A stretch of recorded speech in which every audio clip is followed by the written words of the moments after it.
gimana sih cara kita adaptasi dengan income segini dan gimana cara memperbaikinya di masa depan gitu. Nah, dalam kondisi income masih belum naik, Oke. tetapi kebutuhan mendesak. Kita juga sama-sama tahu dulu honor berapa, ya kan? Benar-benar. Sekarang pertanyaannya, ini gimana nih caranya kita sebagai keutuhan satu rumah tangga ya bisa sama-sama naikin income. Untuk savingnya itu kadang nggak terlalu dipikirkan. Dia biasanya udah dapet, ada paket tuh buat liburan. Betapa pentingnya passive income.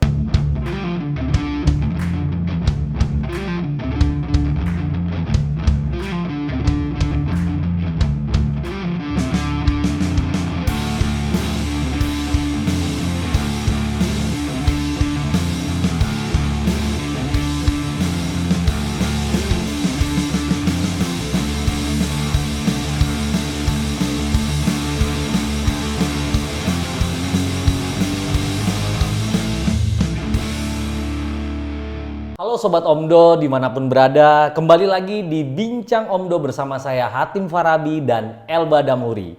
Bincang Omdo tentunya bukan sekedar omong doang. Tapi ini edukasi, bukan cari sensasi, apalagi provokasi. Nah, di episode kali ini apa yang mau kita bahas nih Om El? Kita mau bahas resesi, tapi dari sisi bagaimana merencanakan dan mengelola keuangan, Om Hatim. Resesi nih. Resesi kan lagi rame nih, IMF, Bank Dunia, Pak Jokowi, Bu Sri Mulyani, ekonom-ekonom, media juga meramaikan bahwa 2023 itu gelap. Ekonomi global gelap. Dan itu akan berdampak ke Indonesia. Nah, tapi kita nggak bahas apa sih resesi, apa sih dampaknya, Tapi bahas apa gimana kita? dengan inflasinya. Yang kita bahas buat kita-kita nih, bapak-bapak dan ibu-ibu ya. Bagaimana sih resesi ini, di tengah resesi ini kita bisa mengelola keuangan secara baik dan benar. Nah, ini yang benar nih. Karena kan PR-nya sekarang aja kan banyak orang kehilangan pekerjaan, pendapatan gak naik, kemudian juga tabungan tergerus, investasi juga sekarang agak-agak ngeri sedap sebenarnya ya. Nah, cuma sekarang kita kehadiran sosok yang sangat pakar ya terkait dengan financial planning ya.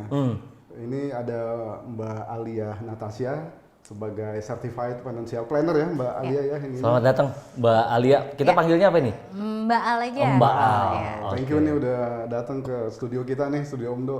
Ya. Tadi menarik loh Mbak, lo bicara ngomongin resesi nih.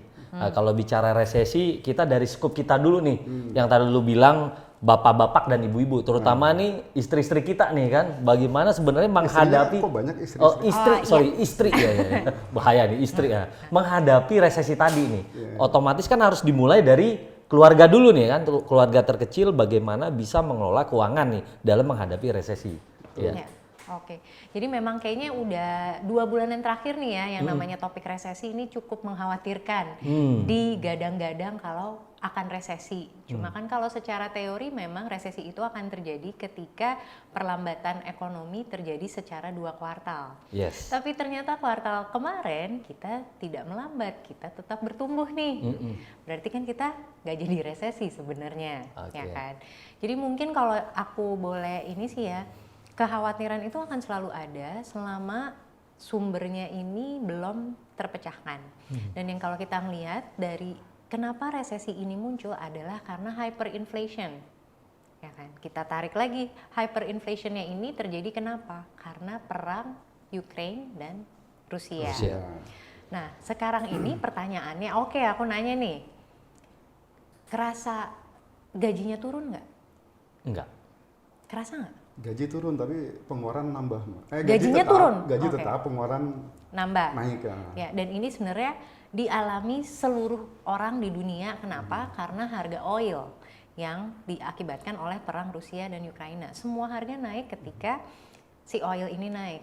Nah, berarti kan harus ada yang di restart nih dari pengeluaran dan perencanaan keuangan kita. Nah, kalau aku tanya nih ya, kalau survei nih ya, survei dari aku nih ya, ini informal nih surveinya, jangan ditanya sumbernya dari mana, gue agak deg-degan ini tanya dua bapak ini gitu, sumbernya apa? Oke, 3 pengeluaran besar rumah tangga itu, yang pertama adalah consumption, makanan, minum, transportasi, semuanya ada di sini ya, konsumsi rumah tangga, listrik, air, semua di sini. Yang kedua adalah KPR ataupun cicilan mobil. Yes. Ya, ini yang kedua. Dan yang ketiga, percaya apa enggak sekarang biaya sekolah anak. Oke. Nah, sekarang kalau kita mau mengatur keuangan lagi, oke, aku tanya nih, karena personal finance tuh sangat personal. Kalau lo sukanya ngatur pengeluaran yang kecil-kecil dulu, diilangin, apa fokus ke yang gede? Gak ada salah, gak ada bener nih, sukaan yang mana, sukaan yang mana? Ini gak ada yang mau jawab nih. Ke fokus sih, Apa? fokusnya. Kalau gue yang kecil-kecil Yang nih, kecil-kecil. Yang kecil-kecil kayak apa? misalkan yang biasanya kita suka apa ya? Kopi sering ya Uang kopi kopi. atau Kafe, rokok kafe. ataupun kita misalkan sering jajan lah, jajan iseng lah, misalkan apa makan bakso atau makan apa sate Sate gitu jajan kan. lah ya. Nah itu bisa lebih ditekan, Ditekan. menurut kalian gitu. Tapi pertanyaannya, imbasnya seberapa besar? Nggak terlalu sih. Nggak terlalu. Berarti seharusnya fokusnya kemana? Yang Ke gede. yang gede-gede. Yang gede-gede, Ya kan? iya. Nah Oke. berarti kita cari nih dari 3 kategori tadi, mana yang bisa kita ubah. Yang paling susah itu kalau untuk keluarga muda, apalagi adalah biaya sekolah. Karena kalau pindah sekolah itu ada tambahan biayanya, Iya. ya kan? Yang kedua, kita ngeliat nih KPR sama TM sama KTA. Biasanya ketika kita memiliki kontrak atas kredit sesuatu itu udah ada tenor yang fix. Iya. Benar bukan? Iya. Kecuali nanti ada KPR. KPR biasanya fix berapa tahun lalu floating. Ya kan? Itu yang bisa dirubah. Tapi kalau aku boleh saran, karena selama pandemi kemarin tuh banyak banget nih yang curhat nih gimana, nih gimana. Salah satu cara kita bikin bisa lebih leluasa mengatur keuangan adalah restrukturisasi kredit. Oh, oke. Ya. Restrukturisasi kredit. Ya. Oke. Cara restrukturisasinya gimana? Satu, ada relaksasi program atau enggak? Yang kedua, ya udah ajuin aja ke bank nih kalau gue mau memperpanjang masa tenor misalnya untuk rumah ya, terutama ya bisa apa enggak gitu. Lalu yang ketiga, untuk consumption rumah tangga ya. Kan tadi kita sama-sama nih yang ngobrolin ya, sebelum ini kita ngobrol-ngobrol. Yang namanya konsumsi rumah tangga itu tetap harus spending. Tapi apa yang bisa dilakukan emak-emak itu, salah satunya saya ya, itu sangat kreatif mencari yang namanya substitusi. Dan itu udah hukum ekonomi. Kalau tidak bisa mendapatkan sesuatu dengan harga sepersekian, ya udah cari bawahannya dong. Nah, jadi bisa disimpulkan ya, kalau mau melihat segala sesuatu lebih baik kita ngelihat ke yang pengeluaran yang besar. Ya kan. Misalnya tadinya merek berasnya apa, ya ganti curah dikit kan nggak apa-apa gitu. Misalnya tadinya telurnya omega 3 gitu. Jadi omega 1 gitu. Omega 1. Nah, seperti itu bisa dimulai dari situ. Karena yang namanya pengeluaran nggak pernah bisa ditahan. Iya. Ya. Kalau ditanya, terus kalau mau ngutang boleh nggak nih? Nah, ngutang masa resesi. Hutang itu boleh, yang nggak boleh tuh lo ngutang nggak bayar. Bener nggak? Iya. Pernah nggak ngutang nggak bayar sekarang? Lu pernah, Mbak? Pernah nggak? Belum pernah sih. Oh, belum pernah. Belum pernah kan? Kecuali ngutang sama orang tua ya. Oh iya, itu agak susah ya, balas budinya agak susah gitu kan. Cuma yang sebenarnya ngutang itu sah-sah aja. Yang harus diperhatikan adalah norma, etika, sama kemampuan kita ngebayarnya. Kemampuan itu. Besarannya berarti ya. Ya, besarannya. Kalau memang misalnya kita berutang secara kekeluargaan gitu kan, ya kita ngikutin dong pembayaran secara kekeluargaan. Kekeluargaan itu gimana maksudnya Mbak? Ya misalnya aku ke Mas Elba atau ke Mas Hakim nih gitu, pinjam duit dong gitu. Berapa Al gitu? 5 juta deh gitu. Tapi boleh nggak balikinnya 1 tahun gitu. Per bulan kalau ada 100.000 atau apa, ya nggak boleh kan kalau ngilang. Karena sebenarnya mau resesi ataupun tidak resesi, ya kan, ini semua kan tindakan logis ya gitu. Gimana sih kita merespon keuangan yang baik gitu. Artinya kondisi sekarang pun tetap spending harus ada ya? Pasti tetap Mbak Al, ya? jalan. Pasti Spending. tetap jalan. Bukan berarti kita meng-cut spending misalnya dari biasa beli beras misalnya. Iya. Biasa makanan sebulan 2 juta kita cut jadi 1 juta, nggak begitu juga ya? Bisa jadi mungkin tapi nggak 50% ya, realitanya lah gitu kan. Iya. Sadis juga gitu kalau langsung potong 50% jadi 1 juta, mungkin lo selang-seling tuh puasa kan ya. Selain kemis tuh. Iya kan. Ya gimana caranya kita bisa meminimalisir semua itu. Kenapa? Karena kalau tidak dikomunikasikan dengan baik dan tidak, ini sama-sama logis ya. Pokoknya gini, kalau bapak-bapak ada permasalahan keuangan yang harus direview, ngomonginnya tuh yang adem gitu. Karena sebenarnya kita ibu-ibu juga pasti bisa loh diajak ngobrol, bisa loh berpikir logis gitu. Toh bukan bapak-bapak aja yang ngerasa resesi, kita juga ibu-ibu juga harus mikirin dong gitu. Apalagi secara psikologis dan secara naluriah, kita lah caregiver, perempuan tuh caregiver gitu. Cuma kan kadang yang suka, nggak ini nih ego-ego suami-suami ya. Abang PR lagi nih Mbak Alia itu sebenarnya bagaimana bisa meyakinkan direktur keuangan di rumah nih. Nah itu kan juga harus ada trik-triknya juga, apalagi kan kalau kita lihat kan sekarang kan kondisi pandemi yang udah 2 tahun kan pasti tadi kita sempat ngobrol kan masalah tingkat perceraian juga sangat tinggi kan. Nah ini kan mungkin bisa juga dikaitkan dengan komunikasi yang enak nih seperti apa sih? Oke. Sebenarnya komunikasi yang enak tuh sebenarnya semuanya ada data. Kalau saya orang data nih soalnya. Ya kita realistis lah. Oke, ngomongin gaji kamu berapa, gaji aku berapa. Aku mau di PHK nih, kira-kira aku dapat pesangon segini, kita bisa ngapain ya gitu. Dan hal yang paling mendasar yang malas atau takut dihadapi orang-orang itu adalah menulis angka-angka tersebut. Kenapa? Orang tuh sangat takut dengan finance tuh kenapa? Karena merasa hidupnya hanya seharga nilai gaji ataupun income tersebut. Itu tuh yang pertama. Tapi begitu dibedah ya, enaknya gini, ketika kamu melihat income kamu, pengeluaran kamu kayak gini gitu. Kalau orang bener ya, kalau lagi bener nih ya, masa iya sih aku mau berada di kondisi yang seperti ini terus menerus gitu, ya kan? Makanya saya bilang sebenarnya angka-angka itu ketika kita sama-sama go through satu-satu gitu ya, Bu, biaya dapur berapa, biaya bensin berapa gitu, masa iya nyalahin ya lu sih gajinya sekecil itu gitu, nggak mungkin. Pasti yang bener kan? Ya udah, nih harus gimana? Kalau sekarang salah, solusinya apa? Karena semua tentang finance itu adalah common sense. Gimana sih cara kita adaptasi dengan income segini dan gimana cara memperbaikinya di masa depan gitu. Kan sesama bekas kulit tinta ya, dulu tinta, mohon maaf ya, bukan ngetik nih. Kita juga sama-sama tahu dulu honor berapa, ya kan? Benar-benar. Sekarang pertanyaannya, nih gimana nih caranya kita sebagai keutuhan satu rumah tangga ya bisa sama-sama naikin income. Ya salah satunya YouTube channel ini kan. Ketahuan deh jadi. Jadi harus ada passive income lain yang menjadi bagian dari streaming pendapatan kita ya Mbak? Nah ini menarik nih, ketika Mas ngomongin yang namanya passive income. Ya ini masuk ke dalam salah satu hal yang saya pengen teman-teman Omdo ataupun teman-teman semua itu menyadari betapa pentingnya passive income.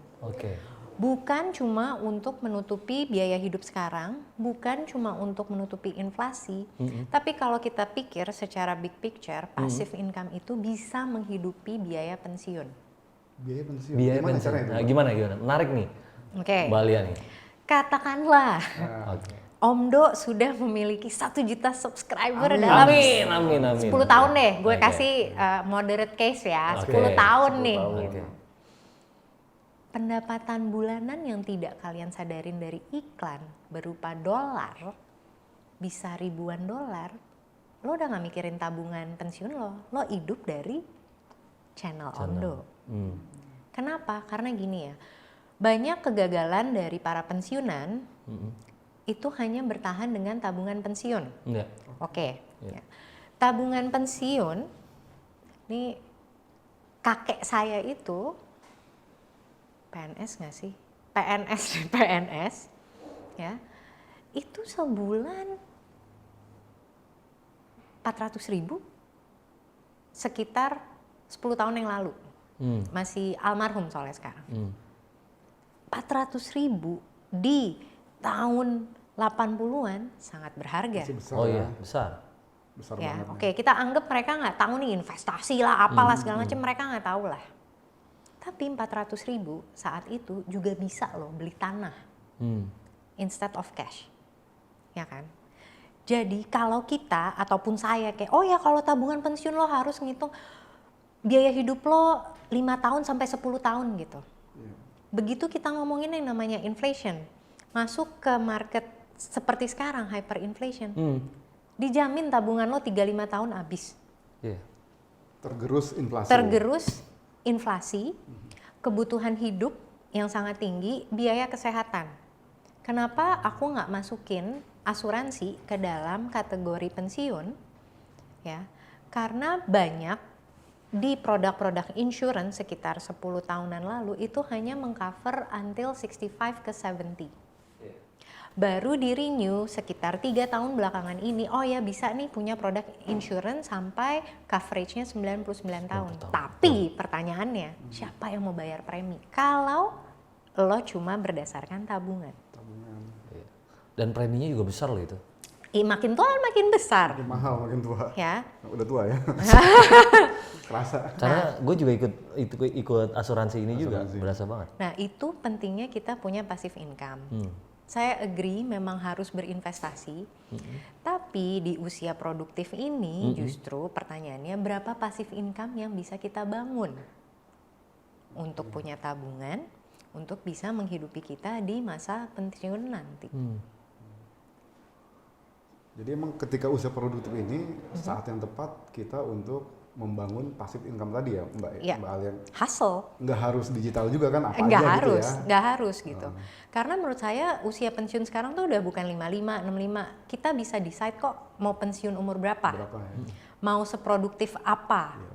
Nah 3 formula nih ya dari anak-anak zaman sekarang nih ya. Kalau gue mau sukses, 1 gue harus punya banyak bisnis. Kan kita ngomonginnya mereka lebih suka menjadi entrepreneur. Dan secara environment, secara pemerintahan juga pengennya banyak new entrepreneur UMKM. Nah, mereka ini mendefine ada 3 hal yang harus dilakukan, yaitu build. Setelah build mereka growth, setelah growth replicate. Jadi ketika satu bisnisnya udah sukses, let's build another one. Let's build another one. Dan gimana caranya? Mereka berkolaborasi dalam kelompok. Sharing risk, sharing capital, sharing currency lainnya adalah followers ataupun subscribers. Jadi ya ini. Nah, kenapa ini sangat saya emphasize adalah karena dunianya berubah. Dunianya berubah gitu. Coba bayangin selama orang tua kita gitu. Zamannya mereka nggak ngalamin bubble property. Kita dihantam banget 2010 tuh masih baru naik-naik. 2012, 2013 apartemen yang tadinya harganya 200 jutaan, 2015 jadi 1 M. Apartemen tengah kota ya, kita berbicara ya kayak apa sih? Yang di MT Haryono ataupun Sudirman, Kuningan, tadinya segitu kok gitu. Cuma nggak ada satupun yang bisa memprediksi bubble gitu. Dan in the end sekarang ini kita merasa kok semua properti mahal ya gitu. Kemana aja loh sebelum boom gitu kan, boom properti. Dan yang sangat menarik di salah satu artikel kumparan gitu dinyatakan bahwa sebenarnya perekonomian Indonesia ini digerakkan oleh masyarakat menengah dan masyarakat sangat atas. Thanks to them masih banyak lapangan pekerjaan yang terbuka. Nah, lucunya salah satunya ini berkaitan dengan aset masyarakat Indonesia kelas premium. Selama 7 tahun terakhir, ya, even sebelum pandemi itu terjadi, hanya di 2022 penjualan properti di atas 5 miliar itu naik 2 digit. Ini pertama kalinya dalam maybe sejarah 10 tahun terakhir market pie-nya untuk premium properti di atas 5 miliar naik di tahun ini. Jadi menurut saya ya, it's not about kita oke lah takut sama resesi gitu. Tapi pertanyaannya resesinya menimpa kita apa enggak gitu. Karena kalau mau mengatur uang, ya harus ada uang yang bisa diatur. Pertanyaan menariknya, Mbak Alia saya gaji UMR. Ya. Ini gimana ngatur duitnya? Ya saya nanya lagi, pas-pasan nggak yang masuk sama yang keluar? Pas-pasan banget. Malah kadang defisit gitu. Gimana saya mau mengaturnya? Apalagi mau diatur? Saya bilang nggak ada. Yang harus kamu atur adalah income planning. Gimana caranya kamu bisa menaikkan income 1 tahun, 2 tahun, 3 tahun, dan seterusnya. Karena masalah kamu sekarang adalah di income. Dengan apa yang masuk equal sama dengan apa yang keluar, belum ada yang bisa diatur. Iya. Tadi menarik nih, bicara ngomong milenial nih, Mbak Alia nih. Bicara milenial ini kan sangat unik nih dari hal tadi income planning tadi nih kan. Gaya hidup anak-anak milenial ini kan sangat dia lebih mementingkan, kalau saya lihat gini, untuk savingnya itu kadang nggak terlalu dipikirkan. Dia biasanya udah dapet, dia pakai tuh buat liburan, dia pakai buat experience. Nah trik-trik nih untuk milenial jangan sampai kejadian misalkan yang akhirnya ada lagi tren mereka biasanya nih kalau udah nggak arti kerja nih, udah kerja terus nggak cocok, ya udah pergi dan nggak cari lagi yang lain dulu. Dia ya pokoknya penting udah gue keluar dulu lah, gue nggak nyaman di zona itu. Nah, ini kan sesuatu yang sangat ini nih, harus benar-benar antisipasinya itu harus tinggi juga kan. Ya, itu saya setuju. Cuma di satu sisi mungkin kalau menyuarakan milenial nih ya, untuk sebagian milenial itu mereka jauh lebih berani mengambil risiko. Oke. Ya kan, itu yang mungkin sebagai milenial senja kayak kita gitu ya, selenial, senior milenial, ataupun baby boomers itu tidak diberdayakan, sedangkan mereka memberdayakan diri mereka untuk mengantisipasi segala macam resiko. Yang millennials ini lulus kuliah krisis 2008, boom properti, hal-hal yang menurut mereka kayaknya nggak kebeli gitu. Tapi satu hal yang bisa mereka sangat menikmati adalah sharing ekonomi. Menjadi freelancer. The next trend about income, ini lagi-lagi income planning ya. Kita harus tahu nih arah trennya kemana gitu. Dan di satu sisi social media itu sangat melihat kayaknya jadi karyawan tuh nggak seru. Ini kan banyak nih pesan-pesan, ngapain sih jadi budak korporat lah, bertahun-tahun loyal. Tadi siapa yang lebih loyal coba? Tadi siapa yang lebih? Kita masih demo 98, dia udah kerja. Nah, ya kan? Atau mungkin terlalu loyal menjadi mahasiswa gitu kan. Itu mahasiswa ya. Nah, ini kan shifting yang sangat berubah gitu.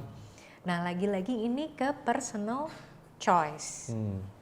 Sebenarnya baik income ataupun pilihan financial itu sangat erat kaitannya dengan decision making kita. Kita mau kemana gitu. Saya tidak mencegah ya. Cuma yang harus teman-teman ketahui, 70% aset yang kita bangun selama hidup kita itu berasal dari profesi kita. Apa yang kita kerjakan, terlepas kamu karyawan ataupun enggak. 70% rumah, mobil, you name it lah. Even liburan, kamera, handphone gitu. Semua berasal dari profesi kita. Sekarang pertanyaannya, profesi kita seberapa jauh bisa mensejahterakan hidup kita? Itu pertanyaannya. Nah ini kan ada opsi-opsi juga tuh Mbak tadi soal income planning dan lain sebagainya. Misalnya kita udah punya anak nih, perlu dana pendidikan nanti 5-10 tahun kemudian. Di sisi lain juga kita butuh asuransi. Nah dalam kondisi income masih belum naik, tetapi kebutuhan mendesak. Nah ini tipsnya gimana nih Mbak Al nih? Apakah tabungan pendidikan dulu atau dua-duanya bareng? Prioritas yang mana nih? Ini kalau saya balik ya, saya ngitung ke keluarga muda. Ya, ini kita ngomong dari masyarakat karena populasi keluarga muda ini sangat banyak. Kalau ditanya, saya akan lebih mementingkan asuransi. Bukannya saya tidak, pilihannya ini asuransi atau sekolah ya, kita ngomongin ya. Kenapa saya pilih asuransi? 2 tahun terakhir, setahun terakhir deh. Ini asuransi jiwa kan ya maksudnya? Kesehatan. Kesehatan. Sakit berapa kali? Flu aja deh, flu. Flu sih sering sih. Sekali flu keluar berapa? 200, 300 obat, vitamin, hal-hal yang menurut kita kecil, tapi kita kumpulkan ternyata sejuta. Kemarin saya lagi ngitung, saya ngeliatin nih aplikasi dokter itulah. Gue flu udah 3 kali ya gitu. 300 keluar, 400 gitu. 3 kali udah 1 juta, ya kan? Sekarang kalau saya sakit, anak saya bisa sakit nggak? Suami saya sakit nggak? Nyamber. Ya, nyamber. Dan itu setelah flu bisa bergilir lagi, nanti ISPA lah, sakit saluran nafas dan segala macamnya. Nah, untuk keluarga muda, anak-anak sekarang ini jauh lebih rentan terkena penyakit, baik COVID, pilek batuk ataupun ISPA. Bahkan ada temuan di salah satu artikel World Economic Forum, jantung manusia sekarang ini lebih dipenuhi oleh bercak hitam. Terlepas mereka perokok atau bukan, dan ini masuk ke jantung anak remaja. Saking polusinya. Nah, ketika saya mengajukan perencanaan keuangan, yang saya lihat yang pertama adalah health.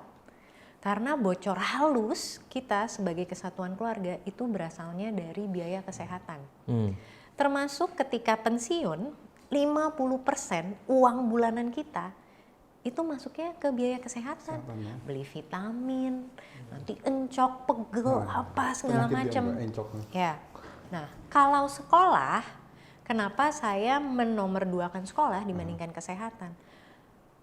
Sekolah bagus itu bisa didapatkan ketika income kita jauh lebih stabil. Ngapain lo bela-belain ya sekolah bagus tapi lo ngomel? Lo sih, berapa banyak orang tua yang mengucapkan hal ini ke anaknya? Kamu tahu gak sih, mama tuh kerja mati-matian biar sekolah kamu tuh bagus. Pertanyaannya, anaknya minta gak? Ketika kita sudah dalam level financials yang sangat mampu, kita udah gak ngitungin. Nggak akan menyalahkan anak kita. Gitu. Ya kan? Memang pertumbuhan anak nih golden age lah gitu. Tapi di golden age pertumbuhan anak itu biasanya kita sebagai pasangan juga lagi mencari karir dan income. Betul. Lebih baik gini, kita melihat ya yang namanya struktur pendidikan itu universitas tuh masih. Kenapa? 80% perusahaan masih minta sertifikat university. Selama strukturnya tidak berubah, lebih baik kita fokus ke pendidikan tinggi. Sembari kita nabung nih. Dan anak kita tetap bisa sekolah. Bukan dari sekolah bagus tiba-tiba downgrade, itu lebih susah loh buat emosional anaknya juga. Kita downgrade gitu ya. Ya. Jadi kalau ditanya resesi sekarang ini, please deh coba mulai usahain ada alokasi asuransi. Karena namanya musim pancaroba ya. Ditambah 2, kasus COVID naik. Ya. Memang mungkin ditanggung BPJS, ditanggung asuransi, tapi berapa biaya pribadi yang kadang juga kita ya udahlah nggak usah reimburse, atau ya nggak bisa di reimburse gitu. Itu berapa persen tuh Mbak Al tuh? Untuk ini tergantung duit misalnya, ya. Kalau saya punya anak 2 masih SMP gitu, punya istri 1. Kalau 2 ya kali 2 aja ya gitu kali istrinya ya. Enggak. Ini sih kalau misal soalnya agak susah Mas. Jadi saya harus biasanya memang nanya income per bulannya tuh ada di range berapa. Nggak mungkin saya bilang oh ya income-nya 50 juta terus 30% ya buat asuransi gitu. Iya mah nyicil rumah nggak bisa. Nggak bisa dong. Ketika income makin besar biasanya alokasi insurance juga semakin kecil. Makin kecil ya. Ya kan. Mungkin untuk income dengan pendapatan 15 juta atau 20 juta per bulan gitu kan, 1 juta tuh udah maksimal per bulan. Per bulan ya? Per bulan untuk 4. Untuk 4 orang ini 4 orang, ya kan? Kenapa? Kalau kan sesak nafas, 5% buat bayar asuransi. Makanya tinggal, sebenarnya ya ada sih yang lebih, cuma kan balik lagi. Kalau ngomongin personal finance mau panjang, medical history-nya gimana gitu. Seperti itu. Kalau memang budgetnya terbatas, aku saranin ambil asuransi yang khusus untuk rawat jalan aja. Rawat inap, sorry. Rawat inap ya. Jadi karena yang gede kan tadi saya bilang, pengeluaran yang gede apa nih? Kalau sampai dirawat inap. Gitu. Kalau ini kan masih bisa di cover BPJS. Ya, kalau yang untuk batuk pilek gitu. Yang berat itu kan kalau masih terkait ini nih Om Hatim nih. Tadi kan asuransi dan tabungan pendidikan. Ya. Nah, keluarga muda kan pengen punya KPR juga, punya pasti. kredit mobil juga. Ya. Ketika ada ekonomi seperti ini kan artinya harus ada yang dikorbanin nih Mbak Al. Prioritasnya yang mana nih? Prioritasnya yang mana ya? Udah terlanjur kredit rumah, udah terlanjur kredit mobil juga. Ya. Dan itu kan berat kan? Oh iya sangat. Oke, sekarang kita cek background check dulu nih ya. lebih perlu mana? Rumah apa mobil? Kalau jawabannya mobil, karena mobilitas, rumah jauh atau segala macam, fokus di mobil. Lupakan dulu lah. Tapi kan mobil aset yang terdepresiasi lah, apalah segala macam. Nah, lo lebih butuh mana? Sekarang lo punya rumah jauh, terus naik apa? Biaya Ya kan? transportasinya lebih mahal. Beda transportasi, ya. Kenapa saya bisa bilang gitu? Ada pengganti rumah bisa nyewa, ada pengganti mobil bisa online, ya kan? Platform-platform mobil online itu, bahkan sekarang udah ada platform mobil rental, ya kan? Sekarang kreativitasnya kita aja, kita lebih butuh yang mana? Oke, misalnya kita ngeliat nih ya, tapi Mbak lihat inflasi tinggi, suku bunga tinggi gitu, berarti kan harga rumah naik. Tahun 2014 suku bunganya jauh lebih tinggi loh dari sekarang. 2015 ya. 2013, 2014. Kenapa saya bisa ngomong? Saya ngambil rumah tahun 2015. Double digit ya. Apa double digit? Jadi kita kalau ditanya terus saya masih gimana? Gini. Apa yang kamu mau sama apa yang saya mau dan butuh tuh beda. Ya kan? Kalau kamu lebih nyaman dengan mobilitas yang kapanpun mobil saya ada standby, just go for mobil. Ya, kita nggak ngitungin aset-aset terdepresiasi. Kenapa? Tadi kan Mas bilang budgetnya terbatas. Kalau mau ngambil semuanya ada budgetnya, ya nggak masalah gitu. Dengan adanya budget keterbatasan ini, mana yang lebih bikin hidup kamu jauh lebih nyaman? Oke. Rumah. Apa iya harga rumah naik terus? Berdasarkan indeks harga properti Indonesia selama 2-3 tahun terakhir secara Indonesia ya, kayak IHSG nih ya indeksnya, harga rumah naik cuma 2-3%. Masih lebih rendah dibandingkan inflasi. Tapi khusus untuk hunian dengan lokasi yang bertumbuh seperti BSD, Alam Sutra, itu lain cerita. Karena kan kita ngitungnya secara indeks. Nah, balik kalau mau beli rumah, kapasitas kamu seberapa? Iya, be realistis. Ya kan? Dan kalau ditanya, terus daerah yang berkembang mana? Ya mana saya tahu, kalau saya tahu juga udah saya beli kali dong gitu dari sekarang. Kita nggak bisa. Cuma kita bisa melihatlah daerah-daerah sekarang mana sih yang bertumbuh, mana yang pertumbuhannya stuck. Dan di Jakarta sendiri boom properti udah lewat. Harga-harga rumah eksklusif misalnya kayak di Kemang atau di Pejaten yang jaksel gitu lah ya. Udah melandai. Ya kan? Tetap lebih mahal Bintaro. BSD itu masih kayak masih bertumbuh. Jadi ya balik lagi, hunian itu it's about nyamannya kamu. Kalau kamu mencari hunian untuk investasi ya lain cerita, berarti kan udah ada budgetnya. Ya. Kalau nyari hunian untuk investasi kan berarti udah mapan dia kan ya? Iya, berarti kan rumah kedua, bukan yang untuk ditempati tapi untuk mencari tambahan income sama capital gain. Nah ini investasi menarik Om Hatim nih. Menarik. Kan banyak anak milenial, anak Z ya termasuk kita nih anak Z nih ya Mbak Al ya. Kita Gen Z banget. Gen Z banget nih, ini saya punya duit sekian juta dari gaji nih. Ya. Ini enaknya beli saham, reksadana atau beli emas atau main kripto nih Mbak Al nih. Atau dalam kondisi sekarang nih. Portofolio yang pas Portofolio untuk yang pas diinvestasi ya. kan apa Oke. sih gitu. Ini buat trik-trik personal milenial nih. saya ya. Saya tuh suka banget dunia saham. Oke. Saya nyoba kripto. Ya, kita semua tahu ya kripto hari ini parah. Parah. Setelah FTX currency-nya di default bangkrut gitu kan. Bitcoin tambah turun lagi ya, saya punya sekitar 5% dari total aset investasi saya itu ada di kripto. Ya. Kalau ditanya kenapa beli kripto, karena saya percaya dengan teknologi Web3-nya. Ya. Cuma memang tidak saya papain. Nah, kalau saham, kenapa menurut saya ini sangat cocok untuk Gen Z dan Gen Millennials, ditarik secara jangka panjang, ini perform. Tapi tidak bisa dilakukan secara trading ataupun scalping. Jangka panjang ya? Jangka panjang. Oke. Tapi mohon maaf juga, saya tidak percaya dengan yang namanya nabung saham. Nabung Beli, ditabung aja. Yang sekarang saya coba praktekkan adalah beli saham berdasarkan seasonality. Ada timingnya, Berapa lama tuh, Mbak? 3 bulanan. Itu ada trik kan ya, triknya juga. Ada trik sih Mas. Jadi biasanya kita ngambil nih bulan Januari sampai bulan Desember. Lalu Oke. kita lihat IHSG lagi menghijau di mana, Hmm. lagi merah di mana. Dan sebenarnya di November ini biasanya marketnya merah. Merah. Oh gitu. Ya, Saatnya beli berarti. saatnya beli. Cuma inget ya, ini kan situasi masih resesi, nggak berbeda dengan market normal pada umumnya gitu. Cuma ada beberapa faktor yang saya percaya gitu. Misalnya dengan laporan keuangan kuartal 3 semua emiten yang keluar. Perbankan sangat menarik, Ya. properti luar biasa. Cuma kenapa nih masih belum bergerak? Karena liquidity dari foreign ataupun market asingnya ini memang belum confidence. Satu dunia nih lagi nggak confidence dengan market apapun gitu. Oke, triknya adalah cari memang emiten yang sudah perform sangat bagus sampai kuartal ketiga.